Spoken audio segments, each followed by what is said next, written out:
بسم اللہ الرحمن الرحیم۔ آج کی درود سٹوری کسی اور کی نہیں بلکہ میری پیاری نانی اماں جان کی درود سٹوری ہے۔ سنیں گے تو سن کر حیران ہوں گے کہ اگر کوئی شخص بکثرت درود پاک پڑھنے والا ہو، ساری زندگی اس کا یہ معمول رہا کہ اس نے کثرت سے درود پاک پڑھا، درود پاک کی کثرت کرنے کوئی اپنا اوڑھنا بچھونا بنا لیا، درود پاک کی کثرت کرنے کوئی اپنا محبوب مشغلہ بنا لیا، تو پھر اس کے ساتھ کیسا کرم ہوتا ہے، پھر کیسے درود پاک کا فیضان اس کی نسلوں تک منتقل ہوتا ہے، درود پاک کی برکت اس کی نسلوں تک منتقل ہوتی ہے، درود پاک کا نور اس کی نسلوں تک منتقل ہوتا ہے، اور درود پاک کی کثرت کرنے والا کتنا نوازا جاتا ہے، اور کیسے درود پاک کی کثرت کرنے کی بدولت درود پاک کا فیض اس کی نسلوں تک منتقل ہوتا ہے، اور اس درود پاک کی کثرت کرنے والوں پر کیسے کیسے انعامات کی بارشیں ہوتی ہیں۔ میں یہ سمجھتا ہوں کہ ہر شخص کو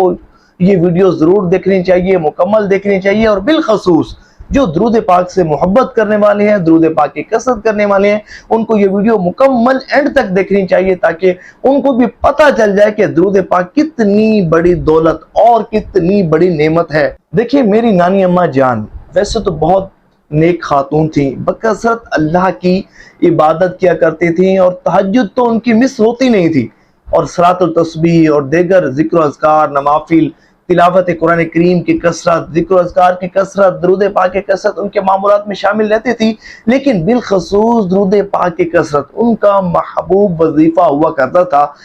یہ اس وقت کی بات ہے کہ جب میری عمر اندازاً کوئی 7-8 سال ہوگی یا اس سے کم ہوگی، تو جب بھی نانی اماں جان کے ہاں جانا ہوا کرتا تھا تو میں دیکھتا تھا کہ نانی اماں جائے نماز پر بیٹھی ہیں، اور ان کے پاس ہی ایک ٹین کا چھوٹا سا ڈبہ رکھا ہوا ہے۔ اس میں کیا ہوتا تھا؟ اس میں درود پاک کی بکلیٹس ہوتی تھیں، گلدستہ درود پاک ڈیفرنٹ ٹائپس کے، ڈیفرنٹ سٹائل میں، اور کافی کتابچے ہوتے تھے جس میں ڈیفرنٹ ٹائپس کے درود پاک تحریر ہوتے تھے، درج ہوتے تھے، کسی میں درود لکھی، درود تنجینہ، درود اکبر، درود ہزارہ، درود قرب مصطفیٰ، اور ڈیفرنٹ ٹائپس کے بہت سارے بابرکت درود پاک کے سیغے ہوا کرتے تھے، اور جو وہ نانی اماں جان ان کو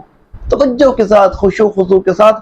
پڑھا کرتی تھی۔ اور آج بھی یاد آتا ہے کہ اگر کوئی شخص اتنا زیادہ درود پاک پڑھنے والا ہو نا، تو مجھے اب پتہ چلتا ہے کہ درود پاک اگر کوئی بزرگ پڑھ جائے نا، کس طرح نسلوں تک اس کا فیضان چلتا ہے۔ اور وہ جو حضرت حذیفہ رحمۃ اللہ تعالی علیہ کی جو بات ہے نا، جو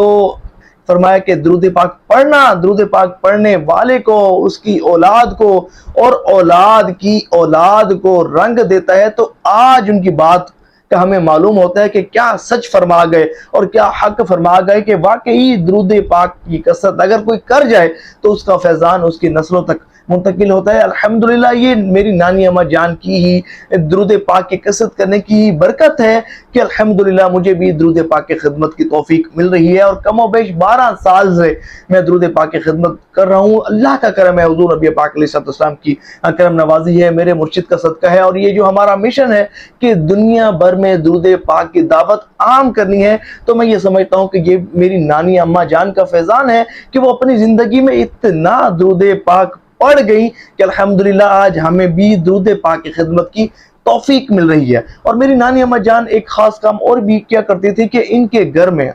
ہر ماہ کی بدھ شریف کو، ہر ماہ کی بدھ کو درود پاک کی محفل بھی منعقد ہوا کرتی تھی، کہ جس میں درود پاک بھی پڑھا جاتا تھا، جس میں واعظ و نصیحت بھی کی جاتی تھی، اور جس میں دعا بھی کی جاتی تھی۔ آج عرصہ گزر گیا ان کو انتقال کیے ہوئے، لیکن ان کی بہویں آج جو ہے وہ اس محفل کو سجاتی ہیں، اس محفل کو منعقد کرتی ہیں۔ تو ہمیں بھی چاہیے کہ ہم بھی اپنے گھروں میں اجتماعی طور پر درود پاک پڑھنے کی محافل منعقد کروائیں۔ دیکھیں، اگر آپ ہر ہفتے نہیں کر سکتے، بہتر تو یہ ہے کہ آپ ہر جمعۃ المبارک کو یا پیر شریف کو ہر ہفتے کسی دن آپ کے گھر جو ہے وہ درود پاک پڑھنے کی محفل منعقد ہو۔ بالخصوص میں خواتین سے مخاطب ہوں، جو میری بہنیں مجھے سن رہی ہیں، اگر آپ چاہتی ہیں کہ اللہ کریم آپ پر بہت زیادہ رحمتوں کا نزول فرمائے، آپ بہت زیادہ نوازی جائیں، اور جو ہے وہ حضور نبی پاک علیہ السلام کی بہت زیادہ توجہ اور قرب خاص نصیب ہو، آپ کی نسلوں تک درود پاک کا فیض چلے، تو آپ اپنے گھر کو درود محل بنائیں۔ آپ کے گھر میں جو ہے وہ گھر سے درود پاک کے صدائیں بلند ہوں، اور آپ کا جو گھر ہے وہ درود پاک کی کثرت کرنے والا گھر کہلائے، اور ہر کسی کو پتہ ہو کہ بھئی اس گھر میں اجتماعی طور پر درود پاک پڑھنے کی محفل منعقد ہوتی ہے۔ اور ایک دن فکس کر لیں،